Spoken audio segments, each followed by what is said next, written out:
Welcome to Hyderabad Mukherjee. दुश्मन का दुश्मन हमारा खास दोस्त प्लानेट है। एक्सक्यूज मी బయలురాజు చెప్పు సార్ ఈరోజు విక్కీకి అమిత్ గడ్ దొరికిపోయాడు సార్. నా గురించి వాడు అన్ని చెప్పేశాడు సార్. ఆ విక్కీ గడ్ ఎలాగైనా నన్ను పట్టుకుంటాడు సార్. కంగారు పడకు, నువ్వు అర్జెంట్గా బయలుదేరి మన సాస్ ఐ టవర్కి వచ్చేయి. మన వాళ్ళు వచ్చి నిన్ను పికప్ చేసుకుంటారు. ఈ రాత్రే నిన్ను దుబాయ్ పంపిస్తా. అలాగే సార్, నేను అక్కడికే వచ్చేస్తాను సార్.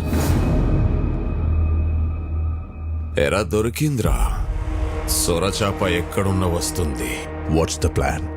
రేయ్ రెడ్డి సార్, ఆ విక్కీ గాడికి ఫోన్ చేసి బయలురాజు ఉన్న లొకేషన్ చెప్పు.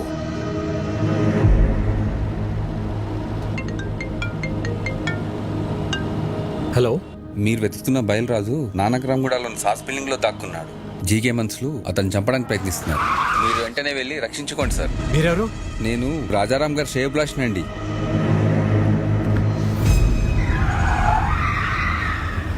రాజారాం శ్రేయభిలాషి అంటే మరి అతనికి కూడా ఫోన్ చేయాలిగా మామ. అర్థమైంది అల్లుడు.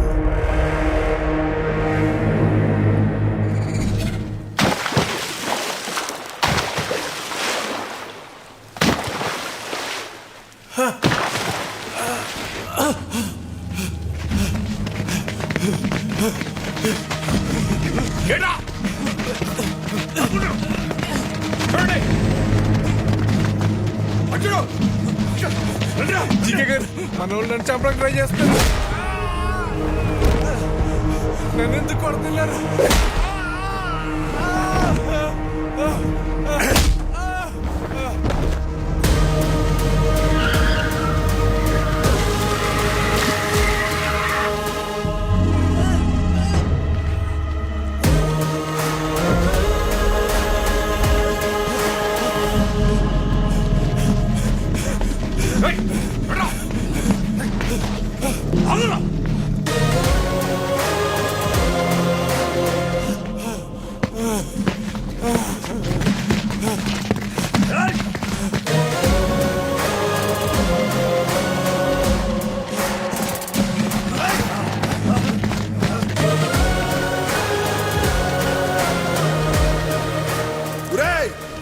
విక్కీ బాబు, విక్కీ బాబు, నన్ను క్షమించండి విక్కీ బాబు.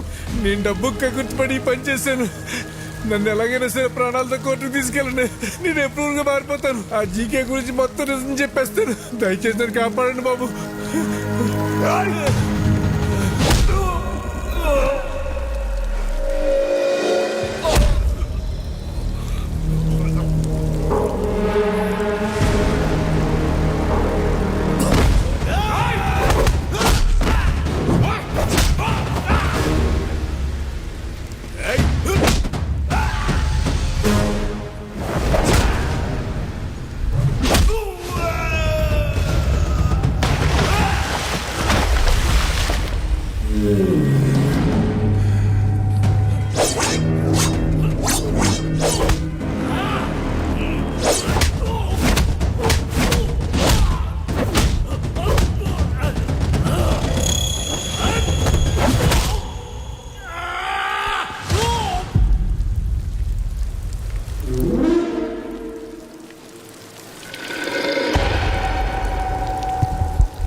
కొట్టిన దెబ్బలు నా కొడుకు ఒంటి మీద మానేయేమో గాని కలకత్తాలో నా ఇజ్జత్ మీద కొట్టిన దెబ్బలు ఇంకా మానలేదు.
బయలురాజు బయలురాజు బయలురాజు నన్ను కోర్టుకు తీసుకెళ్ళండి.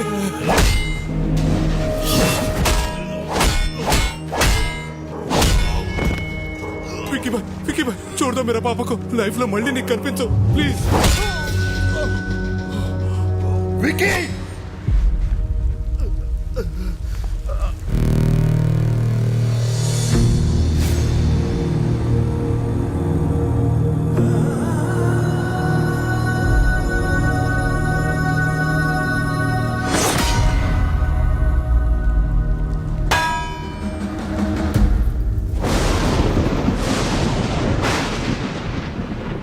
వాడి గురించి నాకు ముందే తెలుసుంటే మిమ్మల్ని అసలు పిలవమని చెప్పేవాడినే కాదు.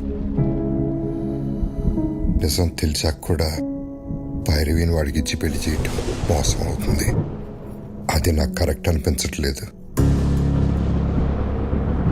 నా వల్ల తప్పు జరిగింది, క్షమించండి.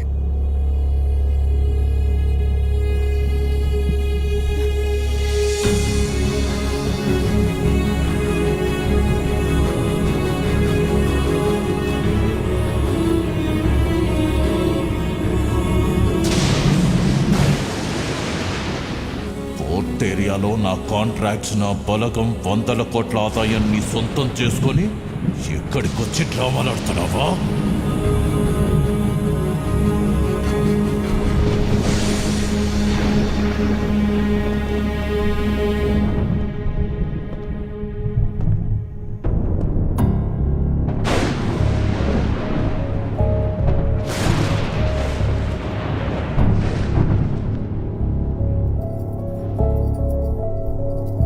విక్కీ, ఏంట్రా ఇదంతా? నీ గురించి మీ అన్నయ్య ఏదేదో చెప్తున్నారు. పెళ్లి జరగదని భైరవి వాళ్ళని కూడా పంపించేశారు. వాళ్ళు మనల్ని నమ్మొచ్చారు బోనా, వాణ్ణి కాదు.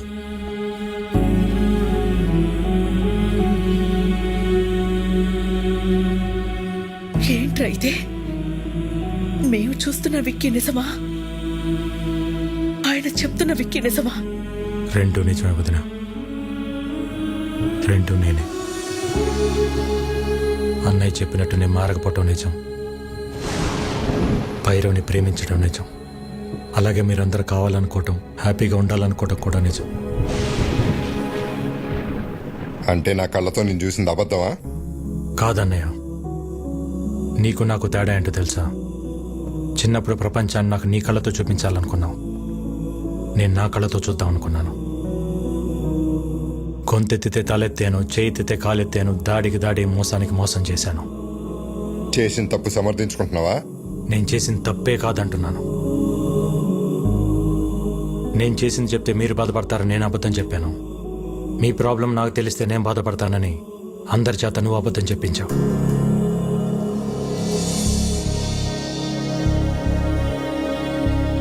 నిజాలిద్దరం దాచామన్నయ్య. రే, ప్రాణం పోసే అబద్ధానికి నిజం కన్నా ఎక్కువ విలువ ఉంటుంది. ప్రాణం తీసే నిజానికి అబద్ధం కన్నా ఎక్కువ ప్రమాదం ఉంటుంది. నిజం చెప్పుంటే నన్ను ఇంట్లో ఉండనిచ్చేవాడేవన్నయ్య. నువ్వు మంచితనం, నిజాయితీ, కల్మషం లేని మనసు దగ్గర ఆగిపోయావన్నయ్య. ప్రపంచం మారిపోయింది.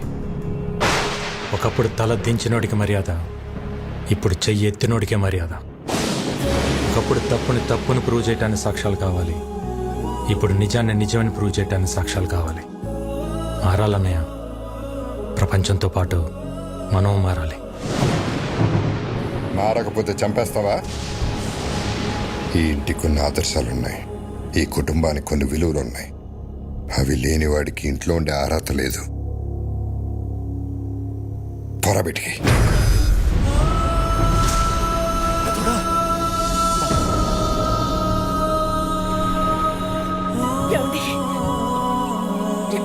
ఏంటి మాటలు? తినే తిండిలోనే తప్పుంటే తట్టుకోలేక పోరాటం చేస్తున్నాను. అలాంటిది ఒక తప్పుడు మనిషిని ఇంట్లో పెట్టుకోమంటావా? పొమ్మనన్నాను బయటికి.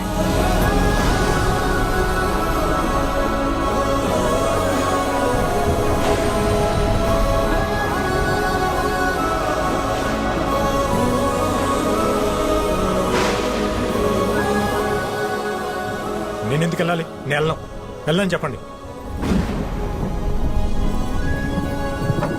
ఆయనేమో నేను తిరిగి రావాలని హోమాలు చేయొచ్చు, వదినేమో నేను బాగుండాలని చెప్పి పూజలు చేయొచ్చు. కానీ ఇంటికి కష్టం వచ్చినప్పుడు నేను నిలబడటం తప్ప నాకు ఆ మాత్రం బాధ్యత, హక్కు ఉండదా? ఉంటుంది. ఎప్పుడు? నువ్వు నిజాయితీగా ఉన్నప్పుడు, ఎవరిని మోసం చేయనప్పుడు. అయినా ఇంట్లో ఎప్పుడు ప్రేమల గురించి, గౌరవాల గురించి, బాధ్యతల గురించి మాట్లాడేవా తప్ప హక్కుల గురించి ఎప్పుడు మాట్లాడలేదు. నీకు ఆ హక్కే కావాలంటే మేమే ఇక్కడి నుంచి వెళ్ళిపోతాం.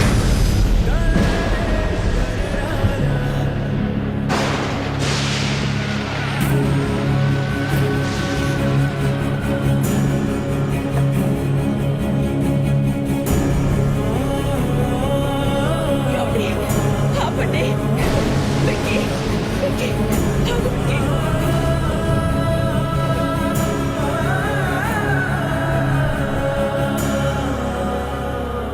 ఇన్ని రోజులు నేను ఇంట్లో ఉంటే అన్నయ్య సంతోషంగా ఉంటాడనుకున్నా. కానీ ఇంట్లో నుంచి వెళ్తేనే అన్నయ్య సంతోషంగా ఉంటాడంటే ఒక్క సెకండ్ కూడా ఉండను వదిన. వెక్కి, ఇన్నాళ్ళు నేను లేకుండా ఉండటం అలవాటే మీకు. ఒంటరితనం నాకు అలవాటే.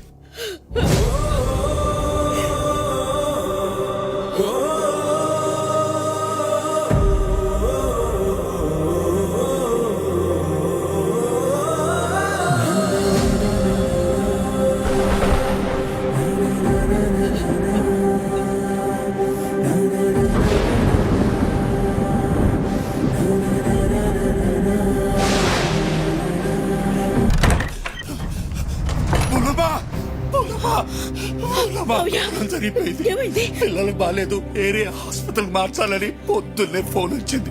పెద్దోడు నేను కంగారుగా ఆడికెళ్ళాం. తీరా ఆడికెళ్ళేసరి పిల్లలు బాగానే ఉన్నారు. ఎవరు వాళ్ళని ఏరే చోటుకు మార్చాలని ప్రయత్నిస్తున్నారు. పెద్దోడు నేను ఆపడానికి ప్రయత్నించాం, కానీ మా వల్ల కాలేదు. పిల్లలతో పాటు పెద్దోడిని కూడా తీసుకెళ్ళిపోయారు. మోలమ్మ, పెద్దోడిని ఆ చీకగాడు ఏం చేస్తాడో అన్న భయంగా ఉంది.